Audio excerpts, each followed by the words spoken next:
Hey, what's up, viewers and Israel fan Patrick Barnes video, and this is episode 3 of Adventure Week of Barzay, and today's verse comes out of Matthew 4, verse 19, and it reads, "Come follow me," Jesus said, "and I will send you out to fish for people."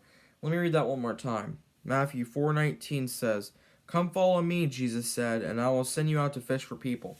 And that's that verse means. So this morning, without further, we're going to continue talking about adventure. And today we're going to look at a fork in the road. And let's get into it.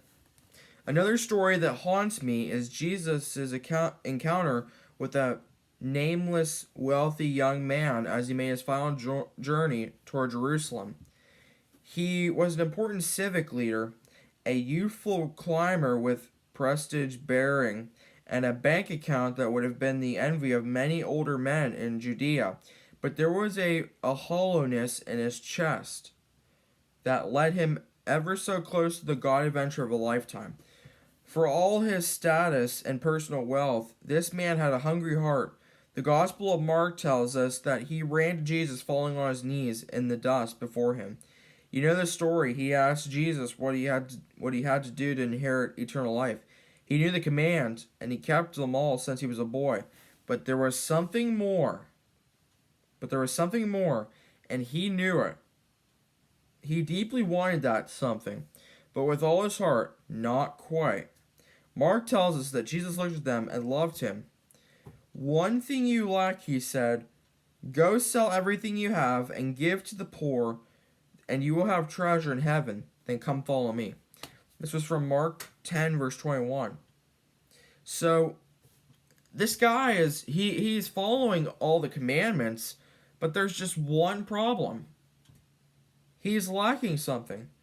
And Jesus tells him, go sell everything you have and give to the poor, and you will have treasure in heaven.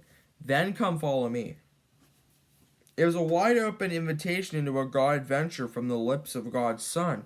Your mission, should you choose to accept it, we know he didn't accept the mission. We know that he went away sad. The original language seemed to indicate that this was something more than feeling a little down. He grieved, his heart was very heavy. Everything in him told him he was making a wrong choice, but he made it anyway. Jesus wasn't asking him for his money. He wanted to change his identity. He was inviting him into a new way of life. It's quite a picture, isn't it? That invitation is still extended to each of us today. But what if he made a different choice? What if this young man, whom Jesus loved so dearly, had taken a deep breath, agreed to the Lord's terms, went back to his beautiful villa, and sold everything he owned except the clothes on his back? What if he had turned those assets over to a steward with the instructions to distribute everything, right down to the last denarius, to the poor people in the town and village across Judea? Then let's imagine he came running back to Jesus, fell on his knees again, and said, "Teacher, it's done. Everything's gone. Everything's sold. Lead me, Lord." What would his life have been like from that point on? We can't know that, of course, but maybe we can speculate a little.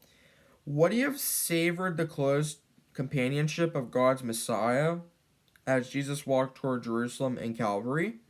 Would he have become disciple number 13 and then one of the mighty apostles carrying the word of Christ out into the frontiers of civilization? Would he have experienced the very power of God flowing through him, healing the sick, raising the dead, and opening prison doors? Might he have written a book of the Bible that would touch bylines of lives over thousands of years? Would his name have appeared on the fountain stones of the New Jerusalem in place of Judas? And then what of eternity? Jesus specifically told the wealthy young man that he would have treasure in heaven. To who else did he reveal such a thing? No one. When had Jesus ever spoken directly to an individual about his or her eternal destiny on the other side? Something unimaginably significant awaited this young man.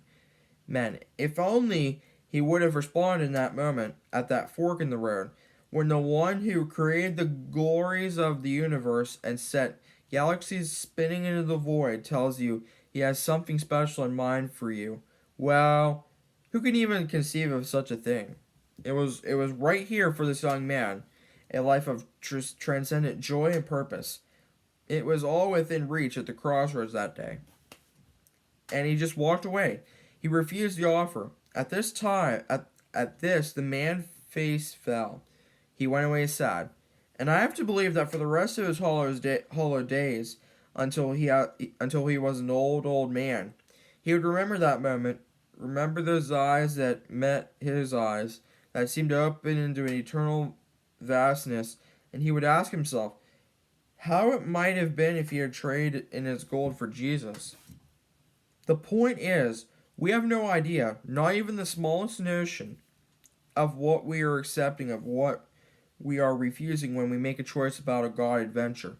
The implications reach across the years of this life, and send their reverberations in eternity. Since we've never known the wise choice, since we'll never know, the wise choice is to always follow God, no matter what He asks, no matter where He leads, even if it's to a cross. We're going to look at in the next video a bigger perspective. That's what we're going to look at in the next video. And the verse that I just want to leave you with today, here it is. Galatians 6:9 says, "Let us not become weary in doing good, for at the proper time we will reap a harvest if we do not give up." And that's going to do it for today's video. Thanks for watching. Till next time we meet again, viewers, in every way, God's way is always the best way.